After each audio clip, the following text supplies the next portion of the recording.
कालांतर न्यूज को आपण मानंकु स्वागत। राष्ट्रीय एकता दिवस रे पदयात्रा को शुभारंभ कले जिलापाल। राष्ट्रीय एकता शपथ नेले समस्त कर्मचारी।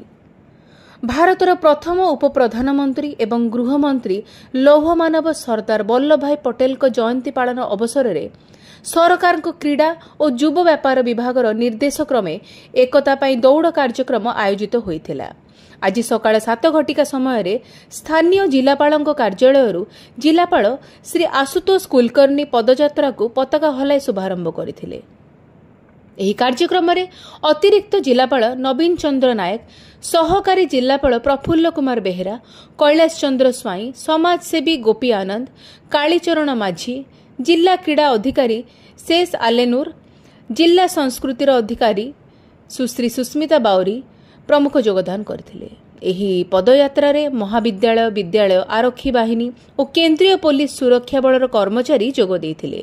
एही पदयात्रा जिलापालक कार्यालय बाहरी ब्लॉक छक दे कपिलास छकरु स्थानीय सद्भावना क्रीड़ांगन परिसर रे समावेश होइथिले। सेठारे सरदार वल्लभ भाई पटेल को जीवनी आदर्श उपरे आलोकपात करथिले। सेहीपरि स्थानीय जिलापालक कार्यालय चिंतन कक्षठारे राष्ट्रीय एकता शपथ नेथिले। अतिरिक्त जिलापाल श्री नायक शपथ कराइथिले।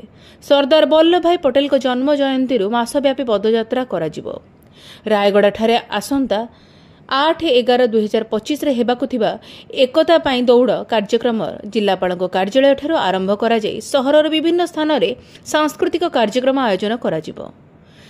शेषरे स्थानीय गोविंद चंद्र जिला उच्च विद्यालय ठारे समापित हेबो। ଏହି କାର୍ଯ୍ୟକ୍ରମରେ 1000 ଅଧିକ ସଂଖ୍ୟକ ଲୋକ ଯୋଗଦାନ କରିବେ। ଛାତ୍ରଛାତ୍ରୀ ମାନଙ୍କ ମଧ୍ୟରେ ବିଭିନ୍ନ ପ୍ରତିଯୋଗିତା ଆୟୋଜନ କରାଯିବାର କାର୍ଯ୍ୟକ୍ରମ ରହିଛି। ସେହିପରି ଗୁଣୁପୁର ଉପଖଣ୍ଡ ସଦର ମହକୁମା ଆସନ୍ତା 15/11/2025 ତାରିଖରେ ଆୟୋଜନ କରାଯିବ।